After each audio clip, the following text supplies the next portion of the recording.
औज़ु बिल्लाहि मिनश्शैतानिर्रजीम बिस्मिल्लाहिर्रहमानिर्रहीम। अस्सलाम वालेकुम नाज़रीन, मैं दवाखाना हकीम तालिब हुसैन से हकीम इफ्तिखार तालिब बात कर रहा हूँ। उम्मीद है आप सब लोग खैरियत से होंगे। अच्छा, आज का हमारा टॉपिक है कि बेवक़्त खाना खाने से और बग़ैर भूख के बिला वजह खाना खाने से क्या नुकसानात हो सकते हैं और वक़्त पर खाना खाने से आपको क्या क्या बेनिफिट और फ़ायदा मिल सकते हैं। सबसे पहले ये बात याद रखिए कि एक खाने का वक्फ़ा दूसरे खाने के वक्फ़े तक का 6 घंटे का होना लाज़मी है। 6 घंटे के वक्फ़े से आपको दूसरा खाना खाना चाहिए, वो भी अगर आपको भूख लगे तो।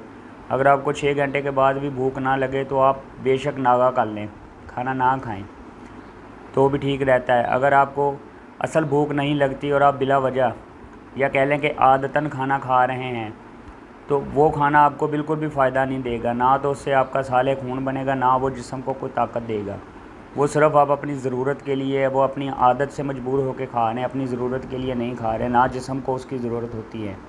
हाँ, अगर आपको वाकई सच्ची भूख लगे और शदीद भूख लगे, उस सूरत में आप जो खाना खाएँगे वो ना सिर्फ सालिहा अच्छा और बेहतरीन खून पैदा करेगा, वो जल्द हज़म भी हो जाएगा और जिस्म को ताकत भी पूरी देगा। इसलिए हमेशा कोशिश किया करें कि जब आपको बेहतरीन भूख लगे, अच्छी खासी भूख लगी हो, तभी खाना खाएं। उस वक़्त खाना ना खाएं जब आपके सामने खाना आ गया और आपको भूख भी नहीं है, लेकिन आप सिर्फ अपनी एक आदत बनी है, एक आपकी रूटीन बनी है कि मैंने खाना ही खाना है, तो वो खाना आपको फ़ायदा नहीं देता। हमारे अक्सर जो मसाइल हैं वो इसी वजह से पैदा होते हैं कि हम खाना बेवक़्त खाते हैं, जिसकी वजह से हमारे जिस्म को जिस वक्त खाने की ज़रूरत होती है तब हम खाना खाते नहीं हैं, और जब हमारी ज़रूरत नहीं होती सिर्फ आदत के तौर पे खाना खा के अपने जिस्म का निज़ाम है वो बिगाड़ लेते हैं।